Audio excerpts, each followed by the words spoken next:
Well, ladies and gentlemen, Karen, shall we go live here with this thing? All right. Maga, I hope you're there. Let me do the convening of the meeting real quick. This is our 5,598th meeting, and it is hereby opened. All right, with this, I would like to hand over the mic to President Marga Yuko.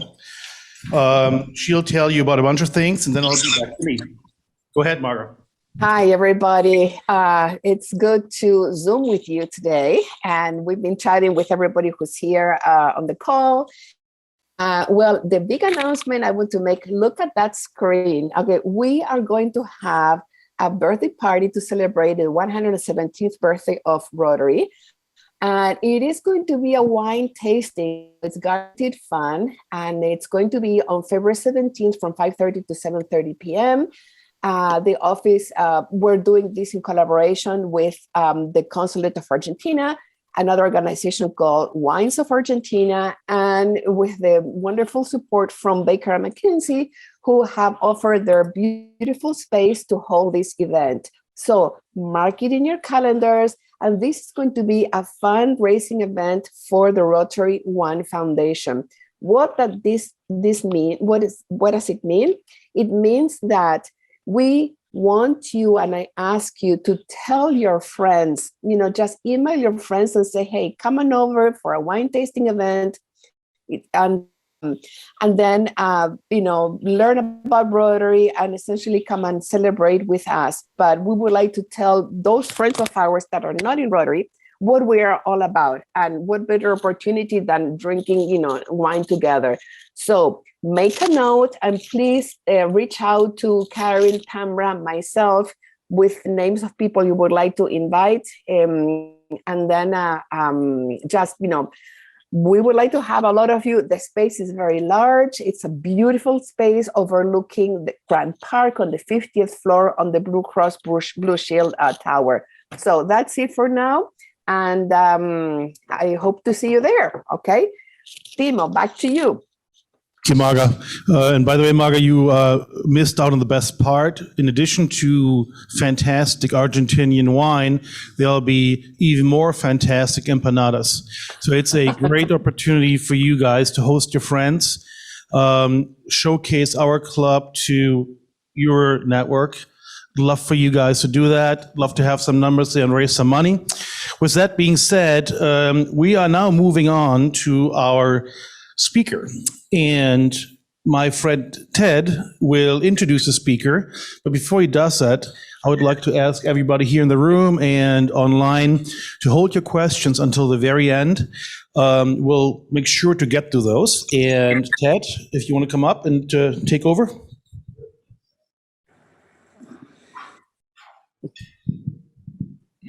Thank you very much, Timo. Marga, Madam President. Happy New Year, everybody. We've got, I think, maybe 15, 20 people here and quite a few on Zoom, so that's really a great showing. And for the first 2022 calendar year meeting of Rotary One. Before I introduce our speaker, Peter, I want to introduce the lady, his girlfriend, who brought along, Dr. Nikki Hodson. Nikki, if you want to say a few words and give us the affiliation here, which everybody will be pleased to hear. So I am Nikki Hodson. I am from South Texas, which is, by the way, about 90 degrees right now. It's sunny. And I'm a Rotarian with Fort Isabel, City of Fort Isabel. I'm about 150 Rotarians there. And I'm also a professor at the University of Texas, Rio Grande Valley, where I teach in the College of Liberal Arts. Visiting with Peter this weekend, and glad that I could be a part of the Rotarian Club of Chicago. Yes, well, welcome. And did you went through the whole club and your classification and everything, and you're here to join us at Club One? Yes. Wonderful, yes. Wonderful.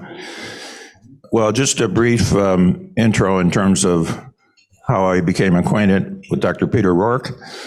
Many of you know I'm a big Cubs fan, so I like to go to some of the out-of-town ballparks. So in 2017, I headed out to San Francisco to see what was then AT&T Park. I think it's changed its name since then. But anyway, because of Union League, I was able to stay at the Marine Midland Hotel, which is a great location, and they have a wonderful happy hour every day. So that's good news and bad news. So on the last day, when I was at the happy hour, which was a Tuesday, I was there sipping my bourbon, and Peter comes up and sits next to me and starts telling this fabulous story, which you're going to hear shortly. So I was so interested in that. That was the good news. The bad news was I kept sipping my bourbon, but it was okay.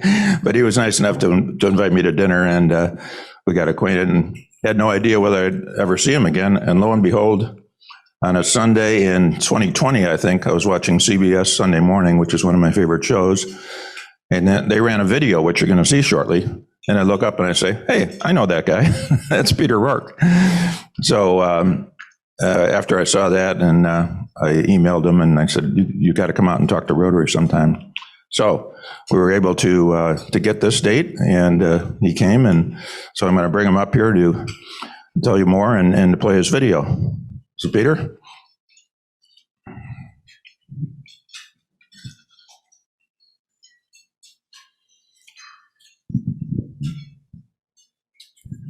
Ted, thank you very much. And thank you for having me to the Rotary Club mothership. I mean, this is the number one. I am also a Rotarian from Jackson Hole, Wyoming, part of the Breakfast Club there, and a Paul Harris Fellow.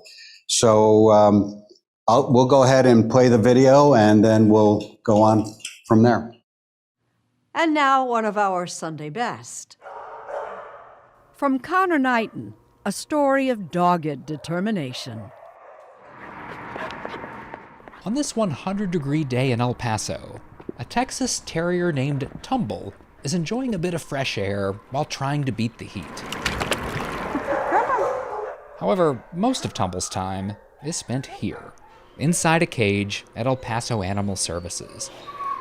She was brought to the shelter after she was found out on the street, her head trapped in a fence. Usually on any given year, we have 25,000 to 30,000 animals come through the door. Good girl. Kylie Young's job is to help get those animals out the door. Come on. But there are far more dogs in El Paso than there are willing adopters. It's a common story at shelters in several cities, but it's not the story in every city. My jaw just dropped. I didn't know. I mean, I'm living in a cocoon in Jackson where, you know, life is good and everybody has a dog and all the dogs are well taken care of and the shelter is empty. Peter Rork is a retired orthopedic surgeon based in Jackson, Wyoming. He's loved dogs ever since he was a boy. I like dogs better than most people I know. I mean, they're just pure of heart and pure of soul. Rork also happens to be a part-time pilot. When he retired from medicine, he realized that he might be able to help connect some of the towns that have full shelters to towns full of willing adopters. So he took the seats out of his plane and took to the skies, co-founding the nonprofit Dog is My Co-Pilot. The mission is stated to fly or transport the dogs from the areas that have a high euthanasia rate to areas that will never put down a healthy animal. A typical day might involve loading up a plane full of animals in Merced, California, and then dropping them off to receiving partners in Portland, Seattle, and Missoula, Montana. What's the maximum number of animals you'd have on a flight? 251. Wow. Yeah. What did that smell like? You have no idea. It's an amazing olfactory experience. Rork began his rescue flights in 2012, just a few months after the sudden death of his wife, Meg. He was distraught, desperately searching for a new direction. My wife passed away. I was in the darkest place that you can imagine.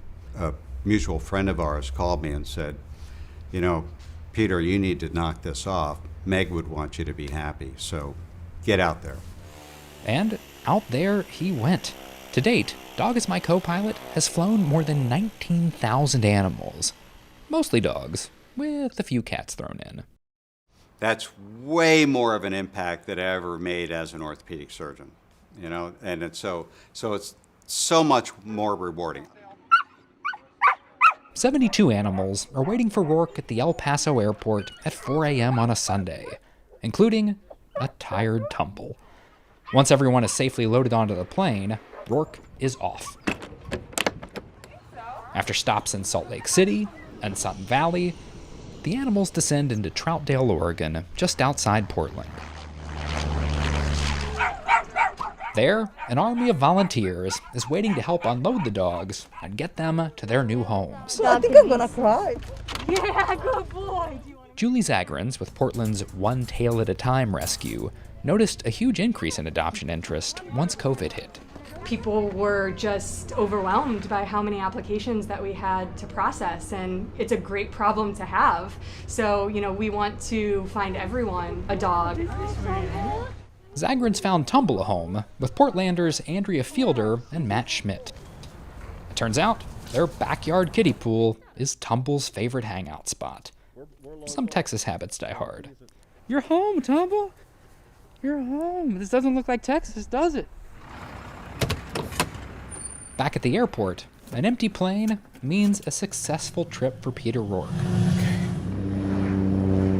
He'll be back here in 2 weeks to do it all over again, hitting a half dozen other towns in the meantime. Did this help you find a purpose? Yeah, it's interesting. People say, wow, you're out saving dogs. And I'm thinking, I really think they saved me. They got me back out in the world again.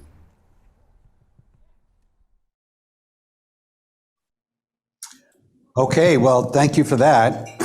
If you missed that, it was first aired in August of 2019. Connor Knighton had been dogging us, no pun intended, for a couple of years to do this story. And we finally put it together in August of 2019 and went on the air almost right away. They repeated that. It was a very one of their most popular items that they had on CBS Sunday morning. So they repeated it this past August. And our numbers since the 19,000, we're now over 21,000 that have flown from the kill shelters to the non-kill shelters. So dog is my co-pilot is something I started in 2012 after my wife passed. And basically there are three things. We never charge the senders or the receivers. We only fly for nonprofits, so we don't answer those calls for the private transport. And there's another one, and it'll come to me. And we only fly from kill to non-kill. So depending on who you hear, and who you read, there are some estimates up to 8 million animals in the shelters in this country at any time. And it's really hard to call them a shelter if they're using euthanasia as a tool. So it's a kill shelter is kind of oxymoronic. And up to 10,000 a day are being euthanized. And remember that for every animal that's in a shelter, there's a human responsible. So this is the call that I answered in 2012. And I started it in the small aircraft that you saw initially. Took the seats out after I met Sharon Lohman in Merced, California. She walked me through their local shelter where they were euthanizing 94% of all the animals that came through the door, completely overrun. And they were desperate to save animals. And so they would load 20 or 25 in a van and drive them 16 hours up to Seattle or to Missoula or Denver or Salt Lake City. And I told her, look, I can knock those flights off in about 4.5 or 5 hours. So that was the first kind of scaling up that I did, taking the seats out of the plane.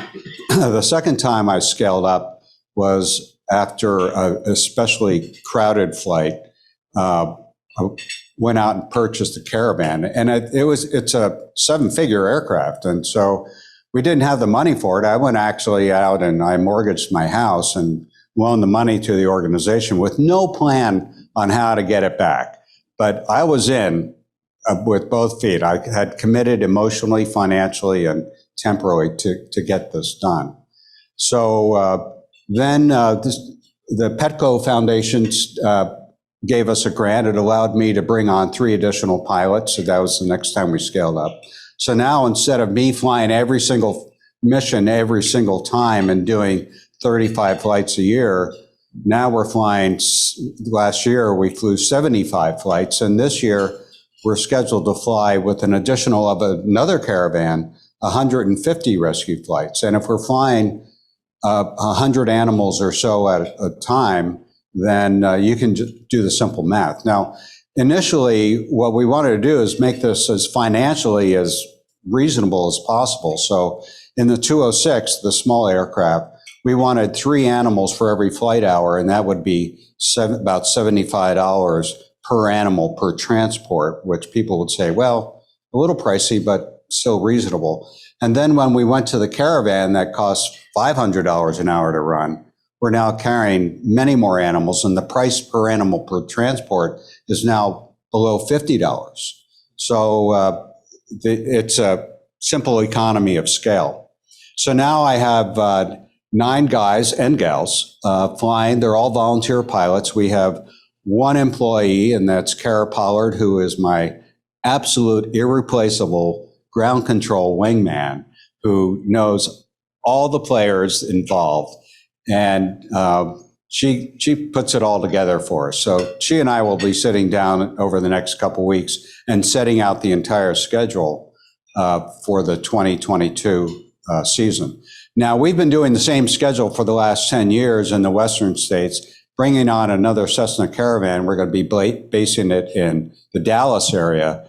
And now that allows us to reach into Illinois, Chicago area, Wisconsin, Michigan, and in the New York area. So we're really looking for good things. So starting initially when I was flying 1,000 animals a year, last year we were flying 1,000 a month, and this year we're hoping to fly 2,000 a month. So we're doing some good things, and there really are 4 things that you can do if you want to be part of the solution, because you're either part of the problem or you're part of the solution, just like everything else in life. So what I would encourage everybody to do is adopt, don't shop. And remember that every animal that you save saves 2. It's the one that you save and then the one that takes its place. And if you adopt an animal, actually adopt 2. They keep each other company, and it's really good. They get along really well. And rescue animals are grateful animals. Believe me, I'm not anthropomorphizing here. They have that grateful emotion. If you can't adopt, well, then you should foster an animal and get it ready for adoption. You can teach it voice commands, how to walk on a leash, groom it, water it, feed it. If you can't do that, you can go by the local shelter and you can volunteer your time, answer the phone, clean out the stalls, water the animals, feed them, exercise them, anything to help. Really, they're really understaffed. And if you can't do any of that, you can always donate.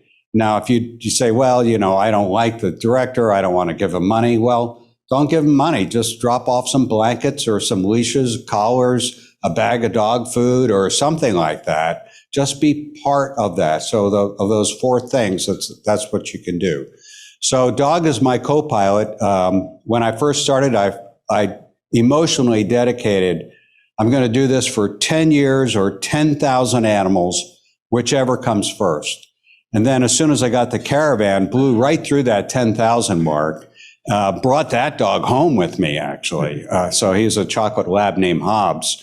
And he was the mayor of Crazy Town when I got him. It took 3 years for me to finally get him. So he is just the sweetest dog I've ever had. And Nikki will confirm that. And he sings every time he sees us. He's so happy. And he's a big dog. And I'm a big dog kind of guy. So that works out really well. So anyway, that's what Dog is my co-pilot is doing. We, with the CBS Sunday Morning, we hit the national map. After that, I was on NBC Nightly News, the Hallmark Channel, Fox News, and the Washington Post. The Washington Post did a really nice article. And after that was published, I started getting my first hate mail. And I figured, okay, this is fine. And it would be, you're wasting money on these dogs. You should be giving it to feed hungry children or transport children to their new homes or house people or whatever. And it was amazing. You read the string of comments that came after that. I mean, 99% of the people are supportive of what we do. And it was great to sit on the sidelines and see somebody else do battle for me. So anyway, that's the story behind Doug as my co-pilot. We've been around 10 years now.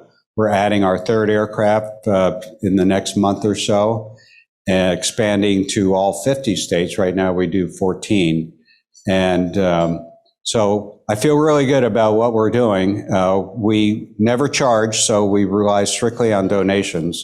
And as a Rotarian, I know that we all have our own causes that we fund as part of the Rotary Club.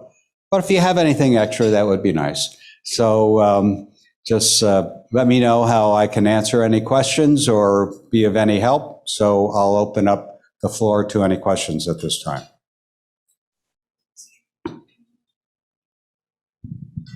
Well, thank you, Dr. Rork. That's an amazing story, especially as how you got there. It's fantastic. I adopted a dog. I know there's a friend of mine on here who also adopted a dog, and he was never a dog person, and his girls forced him to do it, and now it's his dog. Anyway, why more dogs than cats? I saw one cat on there, but is the dog issue bigger than the cats, or? No, actually, there are more cats euthanized in this country every year than dogs, and it's really a problem that's kind of flying under the radar. We do not determine what animal gets in the aircraft. We leave that to the sending and the receiving group. We do cat-specific flights, and if the receiving group says we need 50 or 60 cats, we're on it. We know where to get them. I mean, it's just the sending groups are overwhelmed. And when the people started shutting down for the reaction to COVID, which initially was a rational response, not knowing how serious it was going to be, the receiving group shut down, and the sending groups still getting in 100, 200 dogs a day. And it took about 3 or 4 months for that to reopen, and then there was a big flood. The other thing is that you heard that people adopted a lot of animals while everything was shut down, and now the story is now they're returning the animals. There's no truth to that. We have not seen any evidence to support that. And if you ever had a dog or a cat at home, you're not going to take them back. They're part of the family. I'd rather return my children, for God's sake. So, I agree with that. So I can't see the questions online yet, so I'll start with questions in the room. And I'm going to migrate a little bit. I can't see. Who's got a question in the room? Betsy, hold on. I'll meet ladies first. Yeah, how do you coordinate the gathering the animals and then who you deliver them to? Is there a clearing house that you use? Hold on. I'm the man for all services. Yeah. So. that is an excellent question, because when I was first flying and I had 20 animals on board, we load up the 20 animals, I deliver them the 20 animals to one receiving group, go home and have a beer. Now, when I'm flying 200 animals, no organization can take that many. So it usually means 4 or 5 different receiving groups or 4 or 5 stops along the way. And then keeping them straight to make sure we don't leave the right animal at the wrong airport and the wrong animal at the right airport, all of which I've done.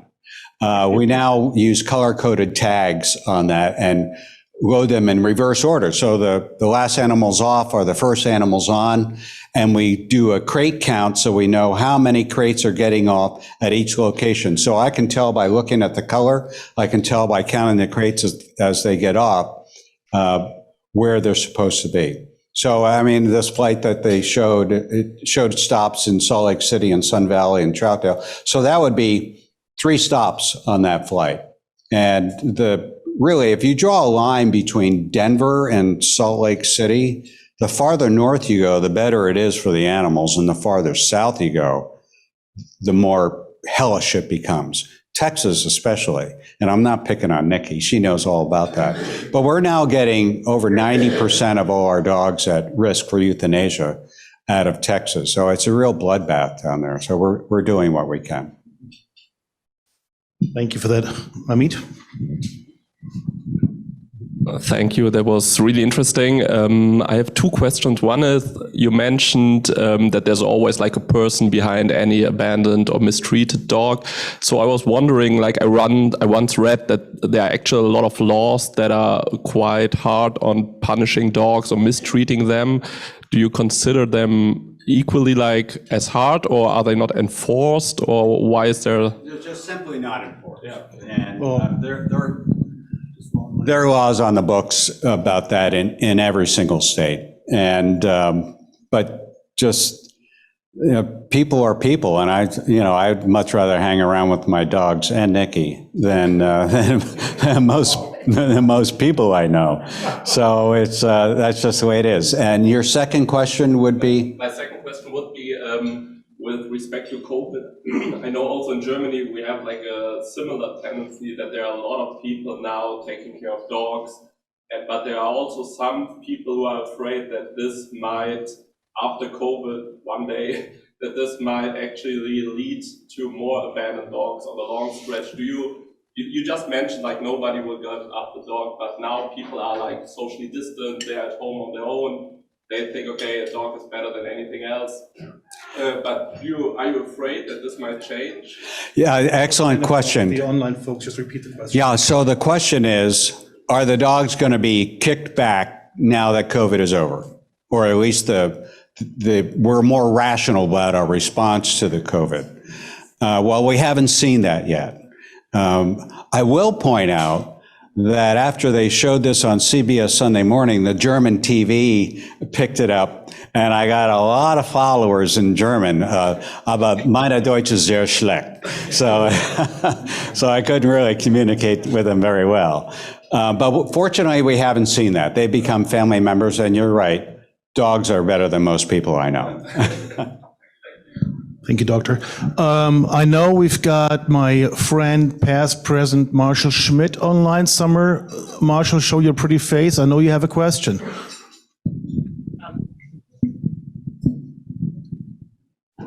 So I think you answered this actually, but I was curious what your dog's name is and where you got him from. Yes, I have 3 rescue dogs. First one was my 4,000th passenger. Her name was Tortilla. I got her out of Roswell, New Mexico. She was a fully trained service dog. The woman died. The family hated the dog, took the dog to the pound to be euthanized. And this dog was put on a flight, got off in Salt Lake City. They wanted a picture of me with number 4,000. I'm glad they didn't pull out a Chihuahua, which they could have. They picked out this Queensland healer. She sat on my feet and looked up, and I said, "You're coming home with me, but I can't call you Tortilla." So now I call her Tia. So that's it, which is Spanish for aunt. My second dog is a chocolate lab that I got out of Hobbs, New Mexico. So his name is Hobbs. He was number 10,000. And my golden retriever Bear came shortly thereafter. So those are my 3 dogs, and they sleep on our bed. Thank you so much. This is just really a wonderful way to lighten everyone's day. Thank you for what you do. And I think we've got room for one more. Marga, before I go to you, I saw your note there. One question in the audience here. Can I ask you a hard question? Yeah. Any idea about the prevalence of COVID in dogs? Hold on, I'm traveling. The question is the prevalence of COVID in dogs. And there was a fear that came out early on, and in Portland, people, they were really drinking the Kool-Aid there. They were abandoning dogs right and left, fearing that they were going to get COVID from the animals. To my knowledge, and I have a medical background, but I'm an orthopedic surgeon, not a virologist. From my knowledge, there's been no case of a dog that's transmitted COVID to a human or a cat, for that matter. And if there have, I can stand corrected. But I don't know about dogs, but apparently there was a tiger in the zoo. In some zoo that had to do with that. But I'm not, like you, I'm not familiar with literature in animals. Well, if it's one tiger in one zoo, I think we're pretty safe. I think there is one more question actually from our current president, Marga. If you want to unmute yourself and ask your question, please.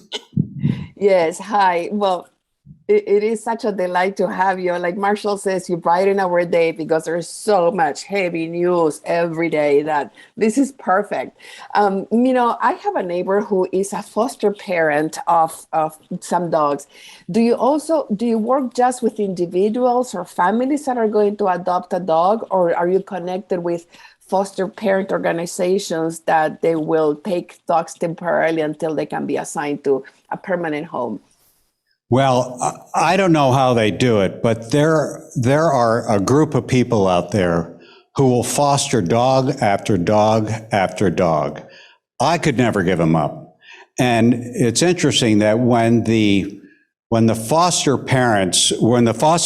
families will bring the dog to the airport when we're loading them up, they're crying like crazy. I mean, they're giving their dog away. And so the dark secret, of course, is that we want everybody to foster an animal, hoping that they'll become a failed foster, which means they just can't give the animal up. They just keep it. So that would be our failed foster. Thank you. And then, Kara, I saw there was a note you put in the chat that folks online could see, but we couldn't. Maybe you can unmute yourself and share your thought with us, please.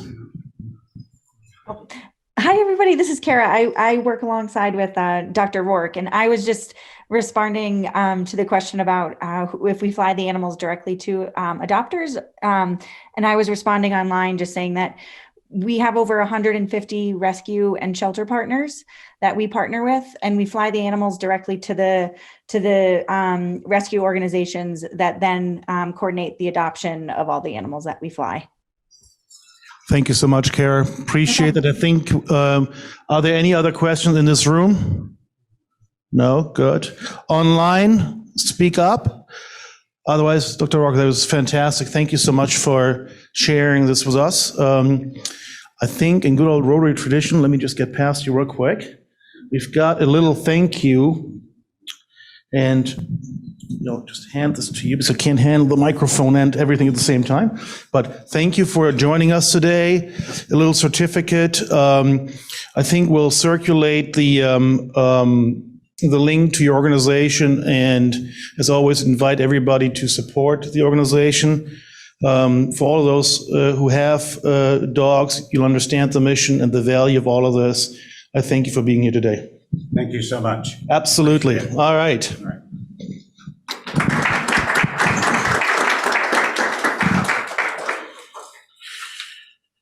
All right. I think, Marga, you might be up next. I am, yes. And well, as you remember, in some of our meetings, we have made a spotlight on some of the projects that we have been working on. And it is my delight to introduce to you Dr. Moser and Lindsay Doucette, who are with Solidarity Bridge. Solidarity Bridge is a partner organization with which we've worked on the 5 global grants we did with Bolivia last year and this year. And we donated medical equipment to 5 hospitals, as I said, but there is a Solidarity sends surgeons from the United States to Bolivia to work with hospitals and exchange knowledge and experiences. Excuse me. This is why I'm not in person at the meeting. Okay. In December, there was a medical mission organized by Solidarity Bridge that went to the city of Sucre, to the hospital Santa Barbara that received one of our donations. And now I'm going to let Lindsay and Dr. Moser tell you what happened in this mission. So the floor is yours, and thank you so much for joining us today.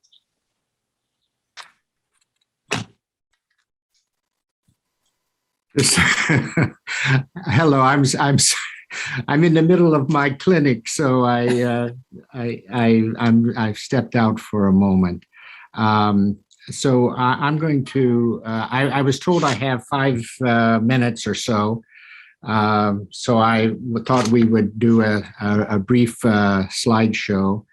I'm also giving a presentation tomorrow at the International Service Committee meeting, and they're giving me 20 minutes where I intend to be more professorial and give more context to what we're doing in Bolivia. So why don't we just start now with the slideshow.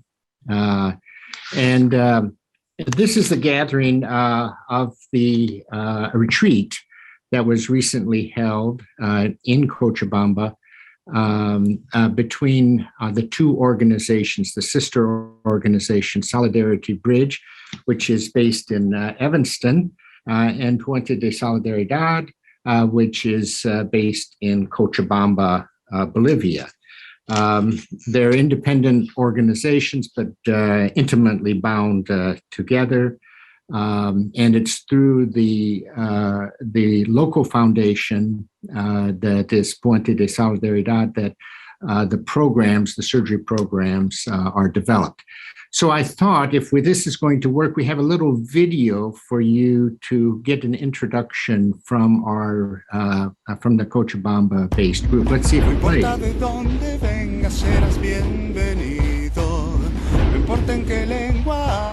Soy Patricia Vargas, directora de Puente de Solidaridad. Bienvenidos. Buen día, soy Verónica Castellón, asistente de Puente de Solidaridad. Hola, somos responsables de la contabilidad de la Fundación Puente de Solidaridad. Mi nombre es Claudia Suárez. Y el mío, Daniel Cano.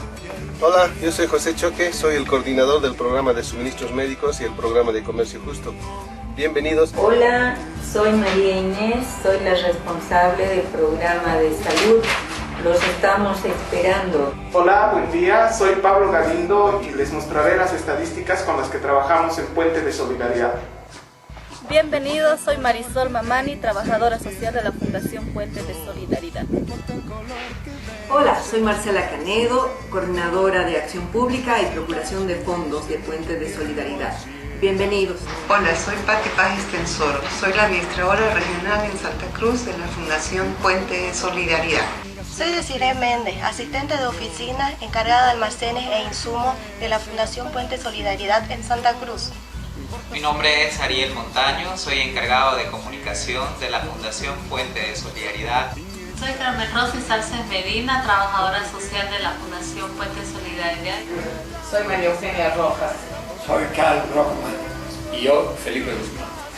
Somos parte del directorio de Puente de Solidaridad. Bienvenidos.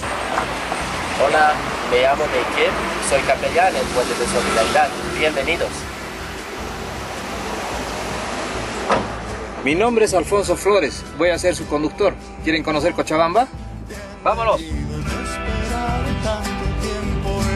So I think this offers you a good introduction to this incredible group of people that are at Puente de Solidaridad. And without them, none of what we're doing would be possible. So as this next slide shows, in 1999, Solidarity Bridge was initiated, and it's been focused on providing access to safe, timely, and affordable surgical care. Now, there's a big background that exists in that statement related to global surgery and the need. And we're really here just focused on what we've been doing in Bolivia and Paraguay. This just brings us up to 2019, which was the last time that we were really doing the major trips, though we've been engaged, and I've been there a few times since that. But this is just a summary of activities through 2019. Can we have the next slide? And this is the context of the need for timely, affordable, and safe surgery.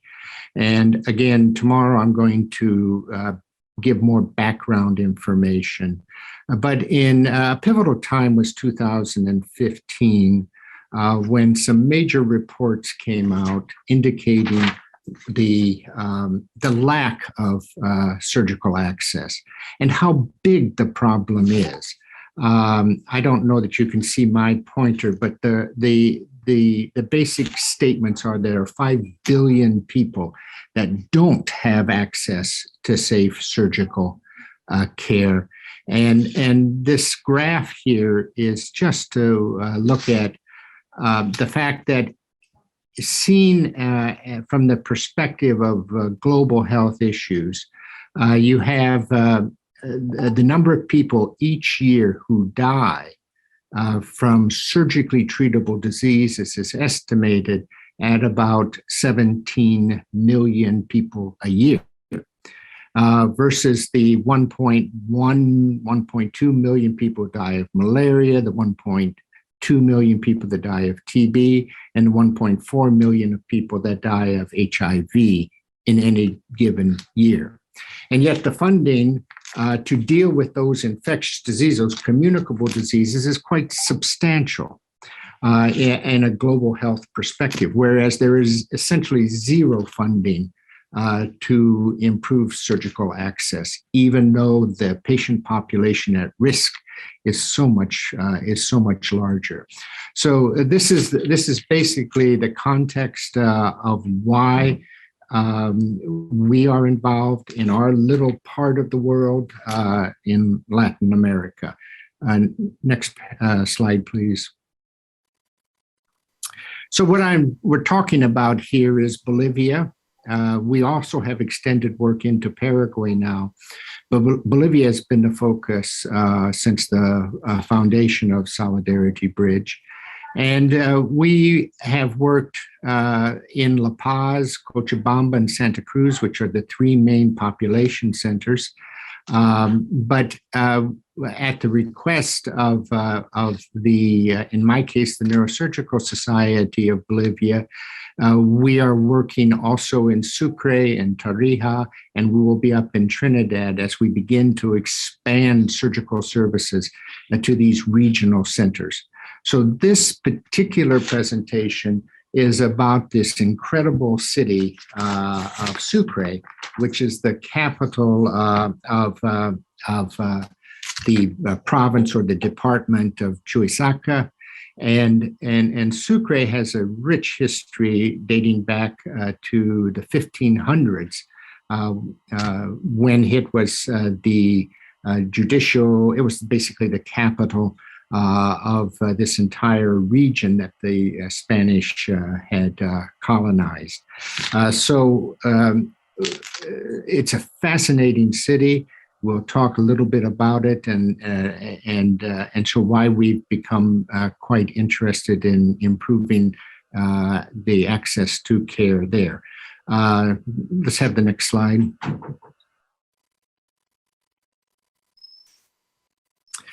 So the picture at the bottom is of the Santa Barbara Hospital, the Hospital Santa Barbara, and all of our activities are focused in that center. Now, the hospital was founded in 1559, so it's been around a long time.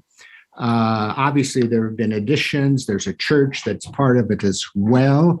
But its origin goes back to 1559, and I think it was seeing patients in 1561. So it's an incredibly unique place in Sucre. Sucre is the capital of that province, and it serves as the reference hospital for several of the other joining provinces, where people are referred for more specialized care. And the hospital accepts all patients regardless of any ability to pay or any requirement. It is remarkable how receptive they are to help. And so we'll give an example of that just in the cases that we were doing. It has a considerable grounds within the interior, as you can see, and these doors through which the patients pass to enter into the hospital grounds. The remarkable thing is that it looks like an incredibly, it is an incredible facility, but it's so poorly equipped, and that is the thing that the Rotary global funding has played an important role. And we'll talk about that briefly. Next slide. Even though the resources are quite limited, the Sucre, the faculty and the staff at the Hospital Santa Barbara are just rich in all of the human qualities that you are seeking. Back in 2017, we started working in Sucre with this neurotrauma initiative, the goal of which was to reduce death and disability from head and spine injuries. We made a fairly extensive needs and asset assessment. And in the late 2019, we were actually going to initiate this project, and then ran into some political difficulties at the end of 2019, and then in 2020 we've been dealing with the COVID issues that we are all much too familiar with. But we have these wonderful people that are absolutely dedicated to the goal. The phrase in that sign of the Hospital Santa Barbara is saying, "Together we will strive to do better." And that is an incredibly proper testimony to what they are all about. And that's why it has been so encouraging to be involved with them as we move forward, to give them the resources that they need, the educational opportunities, the equipment, to be able to do their work better. And there's just never, I experienced a more dedicated group of individuals to that goal of together we will do better. Next slide. So this is just an example of one of the patients that we were treating when we were down there recently. The gentleman sitting in the bed is actually a critical care resident training in Bolivia. He was in Santa Cruz, but he waited throughout COVID until we were going to come and could operate on his pituitary tumor, a tumor that was producing excessive growth hormone, causing acromegaly, and he wanted to come back to Santa Barbara. And as I say, literally just was able to come in, and we planned this surgery. And the drill that was provided through the Rotary collaboration was an important part of being able to do that surgery. And again, we're there actually helping train to mentor the local surgeons in Sucre. Next slide, please. So this is before the surgery. The gentleman in black is not a ninja fighter, but that is Dr. David, who is the head of the neurosurgical service at the Hospital Santa Barbara. And this is the drill, the electric drill that was the one of the items purchased. And we are just setting it up to make sure everything is working properly in preparation for the surgery. They had not actually used the drill because they were waiting for me to come because they didn't want to break it. And they had lessons and instructions on it, but they were so nervous because they've had no power equipment at all. And this is so fundamental to being able to achieve their mission, which is to provide safe, accessible, and affordable surgical care. So we got them started on it, showed them how to use it properly and to become confident in its use. This is such a new piece of equipment for them, and yet it's so basic in neurosurgical practice in any higher income country. Next slide. So we were doing two cases there using the instrumentation and the Mayfield head holder, which was another item that they never had before. Again, a very basic equipment. And so it's a matter of going through and showing them how to use it.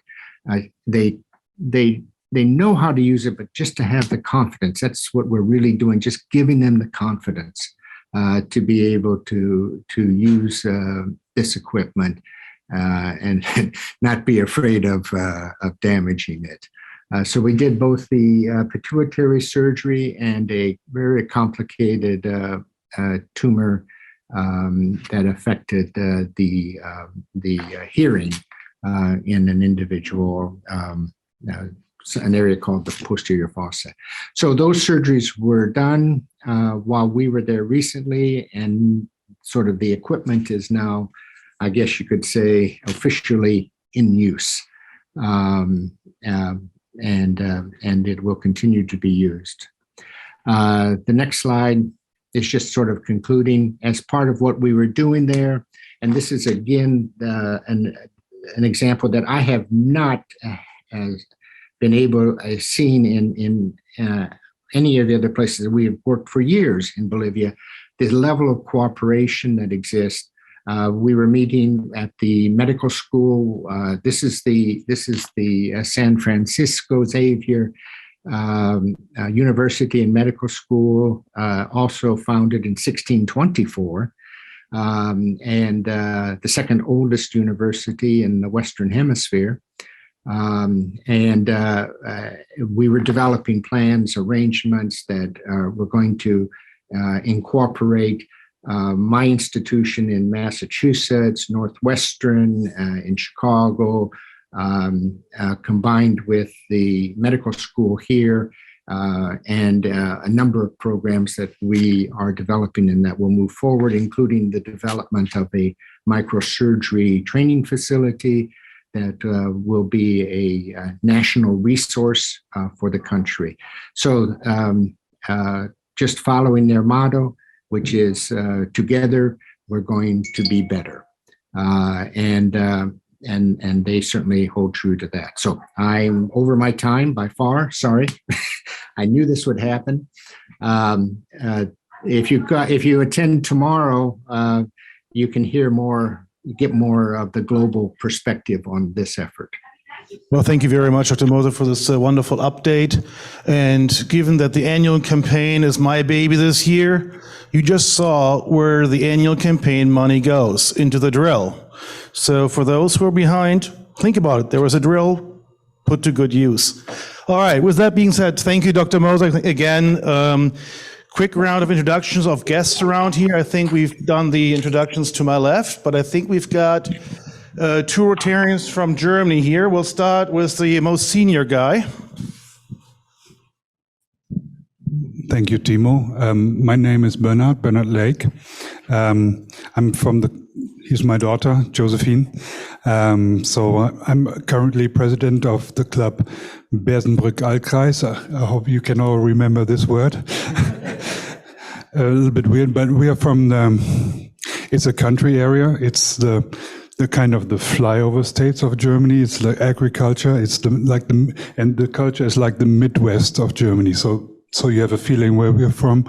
I'm president of our club currently. Looking forward to the second half of my year, and we do some projects. We also host the governor of our district this year, so we are collecting funds for building a school in Rwanda. We already made it, so it's a school for 400 students, and that's already working. It's in place, and other projects are like End Plastic Soup. That's a European initiative to give some more awareness about plastic in water and everywhere. So that's also hands-on. And the other one is, I'm not sure if you heard about the dual educational system that we have. It's for vocational purposes, doing a dual job, like going to school and going to work in the same time. So having some background on school, but also working in the same time. And I'd like to have this initiative more internationally, so that these usually not so well in school students are also having a chance to go abroad. So these are our initiatives. And maybe you have a few words about Yes, my name is Josephine. Yes, I'm his daughter, like he already said. I'm not a Rotarian yet, but I am in Rotaract, in the county where Timo, my dad, and I'm from, the Emsland. Very small, well, not that small, but right, our county. The heart of Germany. The heart of Germany, exactly. And so Rotaract is very community-based also, and we do a lot of hands-on projects. So one of our last projects was in December. So in Germany, we have a lot of traditional Christmas markets. And one thing there was to sell teddy bears. And the people on the Christmas market, the visitors, could buy one and give it a name. So for each teddy bear that was bought, a child would be supported in a hospital that is in our community. So that was one of our biggest last projects. Yeah. Great. I would be remiss if I didn't share with you that his other two children are also Rotaract, so it's a pretty active family. I think maybe last but not least, hold on. One guest over here. Good afternoon, Rotary Chicago. I'm from India. 3190 is our district. Around 160 clubs are associated with our district, and 6,000 members are there. And also I'm a part of Rotary Vidyaranipura, and around 75 members are there, around 5-year-old organization in Rotary. And we are doing a lot of activities related to COVID and all recently. And we are looking for collaboration with MOU with your Rotary Chicago. Lot of opportunities are there in India to support the social activities and many even the students and other things. We are planning to go for a blood bank in our club. If any possibilities to join together, and we are already find the hospital. If any kind of support given by the Chicago club, it will be a great support for our club. And personally, I am a Honorary Council of Czech Republic representing Karnataka, and member of Government of India, Kaya Board member, Government of India, and also running my industry, Pushpak Products India Private Limited. It's a 29-year-old organization. We are part of all major nation building projects, like all space projects. We are doing thermal treatment, sheet metal component, and all the thing. And we have 7 verticals. Thanks for giving the opportunity. Thanks to the president for giving me this opportunity. And today I wanted to exchange our flag with Chicago Club. Thank you very much. Thank you. I think, hold on. I just want to remind everyone that you're welcome to join the International Service Committee meeting. The information is on the gyrator. It's tomorrow evening and will be at 5:30 Central Time. Thank you, Betsy. One final introduction, then Sarah is up next. I think then I've covered all the guests. Amit? Yeah, thank you. My name is Amit Datta. I'm a lawyer from Germany, working mainly in Berlin, but also every now and then in Frankfurt and Düsseldorf. I just now moved to Chicago a week ago, so happy to be here and thanks for having me here. And I will be working closely with Timo over. Yeah, I didn't see that. And yeah, my main focus is on intellectual property law and litigation. And I've done a lot of like US, German related work in the past, be it in my PhD, which was also focused on like a comparative legal analysis, where I also spent half a year at the West Coast at Berkeley. And I'm also a member of the German American Law Association, so yeah, but not a Rotarian yet, but happy to be here. Thank you. Thank you. I've got the membership form for you right here. Sarah, you want to join me up here real quick? I'm sorry, yes? Oh, do we have guests online? I apologize. Who do we have online? Since I can't see you, maybe just speak up. Hi, I'm Lindsay Doucette from the staff of Solidarity Bridge in Evanston, and I'm the director of the neurosurgery program that Richard talked about, and I get to travel with him. I'm also director of procurement, so I'm so grateful to Rotary for these incredible gifts that you've given, and I can attest to the enormous impact that these will have for so many patients in Bolivia. So thank you so much. Well, thank you for those kinds words, Lindsay. Thanks for joining. Anybody else online? 1, 2, 3, sold. Sarah, you're up. Thanks. So just as an aside, did Timo tell this table that I listed him as Timo Werner twice in the board meeting minutes? Because I did. Timo Werner is a national German soccer star, and I follow German soccer pretty closely. And so I was like, Timo Werner, instead of twice. I did that. I didn't even notice.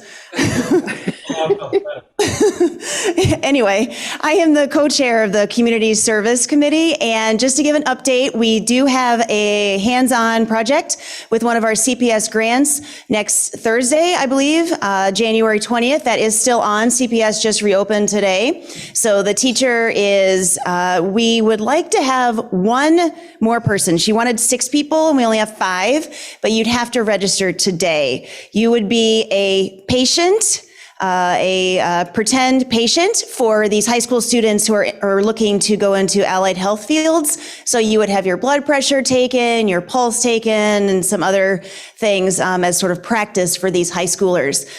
We did just complete our next round of CPS grants. The CPS, with the lockout, they weren't able to get into their emails, but they're back in today, so I can send out those acceptance and rejection letters. So perhaps at an upcoming meeting, I can give an overview of the accepted proposals for this second round.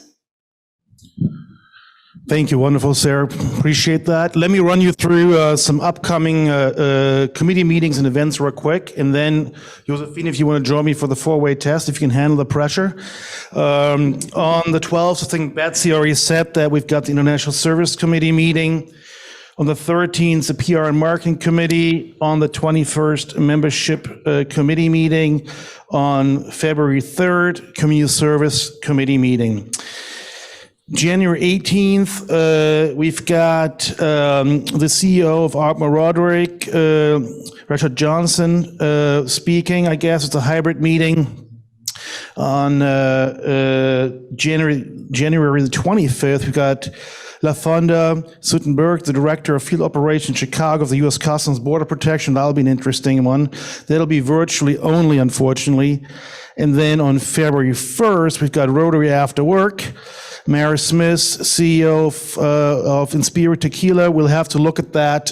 For now, it was supposed to be in my office, not because I'm the tequila specialist, but that was the proposed space. But we're looking into the location options because for now it's not available.